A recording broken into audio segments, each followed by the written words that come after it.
چنانچہ ایک بزرگ فرماتے ہیں کہ میں 10 سال اپنے شیخ کی خدمت میں رہا اور انہوں نے 10 سال میں سے 8 سال مجھے نیت ٹھیک کرنا سکھایا. اس کی اتنی اہمیت ہے نیت ٹھیک کرنا.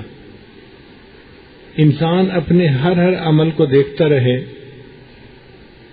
کہ کیا میں اللہ کے لیے کر رہا ہوں یا اس نیت میں کچھ اور بھی شامل ہے.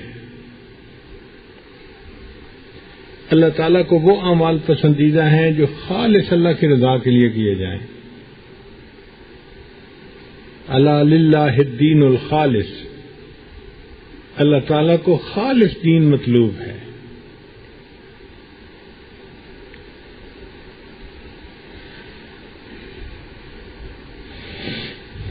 بخاری شریف کی روایت ہے کہ 3 آدمی بنی اسرائیل کے سفر پر چلے تھے. راستے میں بارش شروع ہو گئی تو پناہ لینے کے لیے وہ ایک پہاڑ کی غار کے اندر چھپ گئے. اللہ کی شان دیکھیں کہ ایک بڑی چٹان اوپر سے کہیں نیچے گری اور اس غار کے منہ کے اوپر آ کر ٹک گئی. وہ اتنی بھاری تھی کہ تینوں زور لگا کر بھی اس کو ہلا نہیں سکتے تھے اور نکلنے کا راستہ نہیں تھا. تو ان لوگوں کو یہ محسوس ہو رہا تھا کہ شاید ہم اندر ہی تڑپ تڑپ کے مر جائیں گے، باہر نہیں نکل سکیں گے. تو انہوں نے سوچا کہ اب اللہ تعالیٰ ہی ہے جو ہمیں اس مصیبت سے نجات دے سکتا ہے، وہی حاجت روا ہے، وہی مشکل کشا ہے. کیوں نہ اللہ کو پکاریں اور اس کے سامنے کوئی عمل اپنا پیش کریں.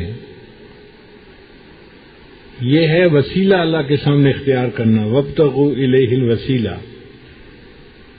ہمارے اکابر ایسے وقت میں اپنے اعمال کا اللہ کے سامنے وسیلہ پیش کرتے تھے.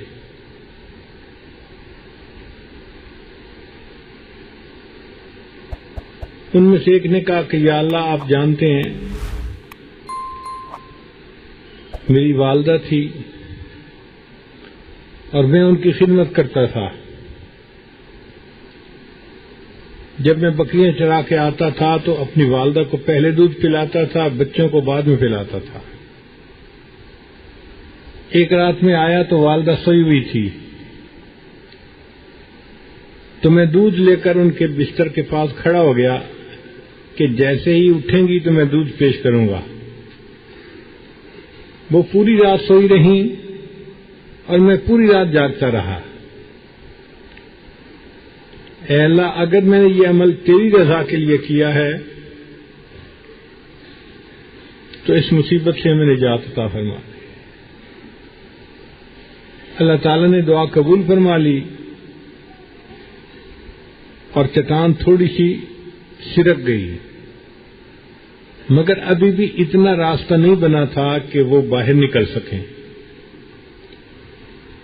پھر دوسرے بندے نے اللہ کے سامنے دعا کی، اے اللہ آپ جانتے ہیں ایک مزدور میرے پاس کام کرتا تھا، پھر اس نے آنا بند کر دیا. اس کے کچھ پیسے میرے ذمے تھے، میں نے اس کا حساب رکھا. جب وہ نہ آیا تو میں نے اس کے پیسوں سے کچھ بکریاں خرید لیں. ان بکریوں میں برکت ہو گئی اور وہ بہت ساری بڑھ گئیں. پھر کئی سال کے بعد وہ واپس آیا اور اس نے آ کر مجھ سے پیسے مانگے. اگر اس کے جو پیسے بنتے تھے میں اسے دے دیتا تو وہ مطمئن ہو جاتا. میں نے دل میں سوچا کہ نہیں، میں نے اس کی نیت کر کے بکریاں خریدی تھیں اور بکریوں میں اللہ نے برکت ڈال دی تھی. اب پیسے جو بڑھ گئے ہیں وہ بھی اسی کے ہیں. اے اللہ تیری رضا کے لیے میں نے اس کو وہ بڑے ہوئے پیسے بھی دے دیے. اگر یہ عمل میں نے آپ کے لیے کیا ہے تو میرے عمل کو قبول فرما کے مصیبت سے نجات عطا فرما دیجیے. چٹان تھوڑا اور سرک گئی. اب تیسرے بندے نے دعا مانگی، یا اللہ آپ جانتے ہیں کہ میری ایک رشتہ دار نوجوان لڑکی تھی اور میں اس پہ فریفتہ تھا اور چاہتا تھا کہ کسی طرح میں اس سے اپنا جسمانی تعلق اختیار کر لوں. ایک مرتبہ کسی مجبوری کے تحت وہ میرے پاس کچھ قرض لینے کے لیے آئی تو میں نے قرض کے بدلے اس کو گناہ پہ مجبور کر دیا. لیکن جب گناہ کے لیے میں تیار ہوا تو وہ عورت کانپنے لگی. میں نے اس سے پوچھا کہ تم کیوں کانپ رہی ہو، خوف زدہ کیوں ہو؟ اس نے کہا کہ میں نے یہ گناہ کبھی نہیں کیا اور اب مجبوری کی وجہ سے یہ گناہ کرنا پڑ رہا ہے، مگر اللہ کا ڈر میرے اوپر غالب ہے. یا اللہ، میں نے اس کو جو پیسے اس کو چاہیے تھے وہ بھی دے دیے اور گناہ کے بغیر بھیج دیا. اگر یہ کام میں نے آپ کی رضا کے لیے کیا ہے تو آپ ہمیں مصیبت سے نجات دے دیجیے. اللہ تعالیٰ نے کرم فرمایا، چٹان اپنی جگہ سے ہٹ گئی اور وہ تینوں نجات پا گئے. اب اگر غور کریں تو اس واقعے میں 3 چیزیں ہیں. پہلے نے اپنی والدہ کے ساتھ حسن سلوک والا عمل پیش کیا، اس کو معاشرت کہتے ہیں. دوسرے بندے نے اپنے مزدور کے پیسے جتنے بنتے تھے پورے ادا کر دیے، اس کو معاملت کہتے ہیں. اور تیسرے نے اللہ کے گناہ کو اللہ کے ڈر سے چھوڑ دیا، اس کو عبادت کہتے ہیں. تو تینوں نے اپنی معاشرت کو، معاملات کو اور عبادت کو اللہ کے لیے کیا. اللہ نے ان کو نجات عطا فرما دی. تو دنیا کے اندر 3 بندوں کو اللہ نے مصیبت سے نجات عطا فرما دی اعمال کے ٹھیک ہونے کی وجہ سے. حدیث پاک میں آتا ہے کہ قیامت کے دن 3 بندوں کو سب سے پہلے جہنم میں ڈالا جائے گا ان کی نیت کے ٹھیک نہ ہونے کی وجہ سے. ان میں سے ایک عالم ہوگا. اللہ تعالیٰ فرمائیں گے تو نے دنیا میں کیا کیا؟ یا اللہ میں نے مدرسے بنوائے، طلباء کو پڑھایا، میں نے ساری زندگی علم کی خدمت کی. اللہ فرمائیں گے ہاں تو نے یہ اس لیے سب کچھ کیا تھا کہ لوگ تجھے بڑا عالم کہیں. فقد قیل، تجھے کہا جا چکا، اب میرے پاس تمہارے لیے کچھ نہیں. فرشتوں اس کو لے جاؤ اور جہنم میں جا کے اوندا لٹکا دو. تو عالم کو سب سے پہلے اوندا جہنم میں ڈالا جائے گا. پھر اس کے بعد ایک سخی کی باری آئے گی جس نے خوب پیسہ خرچ کیا ہوگا. یا اللہ میں تو ساری زندگی خرچ کرتا رہا. اللہ تعالیٰ فرمائیں گے ہاں تو اس لیے خرچ کرتا تھا کہ لوگ تجھے سخی کہیں، بڑی تعریفیں لوگوں نے تیری کر دی، میرے پاس کوئی تیرا عمل نہیں ہے. فرشتوں لے جاؤ اس کو جہنم میں جا کے ڈال دو. پھر تیسرا بندہ مجاہد ہوگا. بندے تو نے کیا کیا؟ یا اللہ میں نے تو آپ کے نام پہ اپنی جان بھی قربان کر دی دنیا میں مجاہد ہوں. اللہ فرمائیں گے ہاں مگر تیری نیت یہ تھی کہ لوگ تیری تعریف کریں، تجھے بہادر کہیں.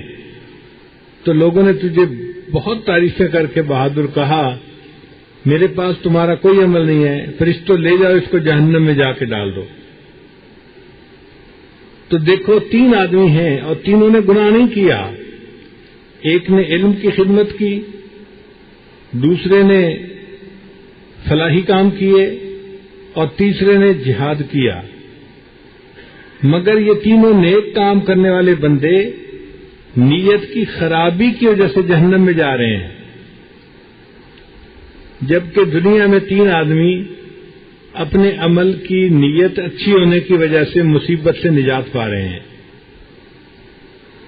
تو ہمیں بھی اپنے اعمال کی نیت کا بہت خیال رکھنا چاہیے. تھوڑی سی بھی اس میں کوئی ملاوٹ نظر آئے تو نیت کو فوراً ٹھیک کریں.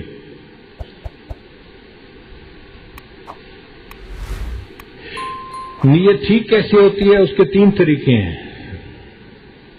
پہلا طریقہ کہ کام کے اول اور درمیان آخر پہ اپنی نیت کو چیک کرتے رہیں کہ میں یہ کیوں کر رہا ہوں. اگر کوئی اس میں کمی بیشی نظر آئے تو نیت کو پھر ٹھیک کریں. انسان کو اختیار ہے، وہ جو نیت کرنا چاہے وہ کر سکتا ہے. تو اپنی نیت کو ٹٹولتے رہنا یہ پہلا عمل ہے. اور دوسرا عمل مخلص لوگوں کی صحبت اختیار کرنا. خربوزے سے خربوزہ رنگ پکڑتا ہے. جب اللہ والوں کی صحبت میں بندہ رہتا ہے تو ان کی صفات بندے میں منتقل ہوتی ہیں، اور انسان کو بھی اخلاص کے ساتھ اعمال کرنے کی توفیق نصیب ہو جاتی ہے.